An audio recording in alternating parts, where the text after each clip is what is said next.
সুপ্রিয় দর্শক, আপনারা দেখছেন এসপিএন বাংলা টিভি।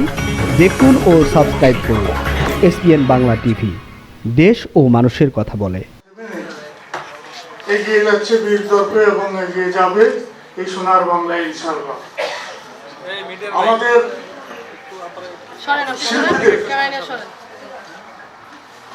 মর্যাদা, সম্মান, কদর করা আমাদের জানতে হবে।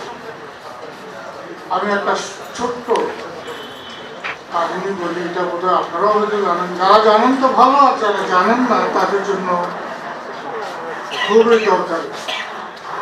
আপনারা শুনেছেন ভারতের বিখ্যাত হৃদরোগ বিশেষজ্ঞ দেবী শেঠির নাম শুনেছেন অনেকে?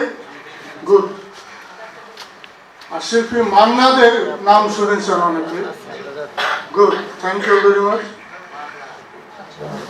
এখন আমার মাথার লোন দাঁড়ায় গেছে যে মান্নাদে এবং দেবী শেঠি দুজনের কথাই কেন বলছি। শিল্পী সংগঠন এটা শিল্পীদেরকে মর্যাদা কিরকম দেয় ওখানকার মানুষ, আর আমরা কিরকম দিই, তার পার্থক্যটা দিতে গেলে মান্নাদে তার মেয়েকে দেখতে গেল।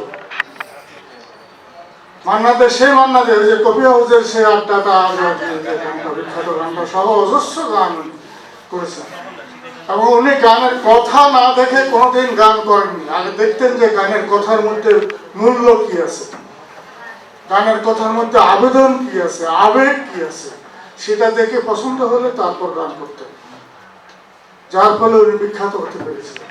আর দেবী শেঠি আমাদের যে হৃৎপিণ্ড আছে সে হৃৎপিণ্ডটাকে কেটে কুটে একেবারে বের করে এরকম দুইটা জায়গায় রাখতো বলের মধ্যে, তারপর ওই হৃৎপিণ্ডের কোন জায়গায় কি অসুবিধা সেটা ঠিক করে আবার ওখানে প্রবেশ করাই দিয়ে মানুষের হৃদয়টাকে সেলাই করে ভালো মানুষ করে পাঠাই দিতেন।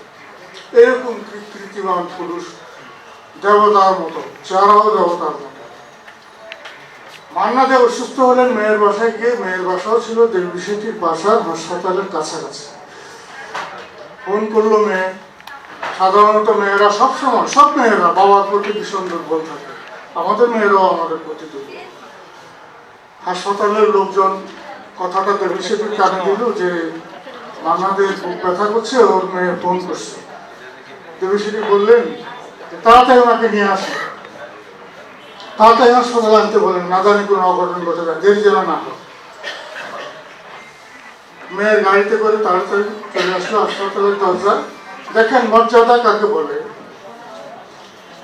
গাড়ি থেকে বুকের সিনসিনে ব্যথা নিয়ে মান্নাদে নামলেন। নেমে দেখলেন ডক্টর দেবী শেঠি এবং তার সহযোগী প্রায় 30 জনের মতো ডাক্তার লাইন ধরে দাঁড়িয়ে মান্নাদের জনকে রিসিভ করার জন্য ফুল সহ দাঁড়িয়ে আছে। ভাবতে পারেন, চিন্তা করতে পারেন, একজন রোগী কিন্তু তারপর শিল্পী রোগী, তারপরে তাকে কিরকম একটা মর্যাদা, কিরকম একটা সম্মান দেওয়া হলো, এবং বিস্ময়ের ব্যাপার হলো এটা দেখে মান্নাদের বুকের সিনসিনানি তাৎক্ষণিকভাবে বন্ধ। মান্নাদের বুকের ব্যথা বন্ধ হয়ে গেল। তারপরও চিকিৎসা যতটুকু দেওয়ার, যতটুকু করার, দেবী শেঠি নিজ হাতে নিজে পরীক্ষা নিরীক্ষা করে সামান্য কিছু ওষুধ লিখে দিয়ে বললেন যে আপনি ঠিক হয়ে গেছেন। মান্নাদ হাসতে হাসতে বললেন যে আমি তো আপনার আচরণ দেখেই আমি ভালো হয়ে গেছি, আমি সুস্থ হয়ে গেছি। আমি কথাটা বলেছি এই জন্য আমাদের দেশের শিল্পী সমাজকে আমরা কতটুকু এরকম করতে তো দূরে থাক, কতটুকু সম্মান করি। তা আমরা গর্ববোধ করছি, আমরা যারা এখানে আছি, আমাদের প্রেস ক্লাবের সদস্য সহ, আমাদের ভাই সহ, আমার মুক্তিযোদ্ধা ভাই সহ যারা আছে, আমরা অন্তত আজকে আপনাদেরকে শিল্পী যারা, আমরা সশব্দ চিত্তে অভিনন্দন এবং সালাম জানাচ্ছি এবং সম্মান জানাচ্ছি, এবং আমাদের মাধ্যমে আমাদের এই সমাজকে আহ্বান করব সম্মান করার জন্য। যে দেশে শিল্পীর কদর হয় না সেই দেশের কখনো উন্নতি হতে পারে। আর স্বপ্ন খেলার শুভ দিন, শুভ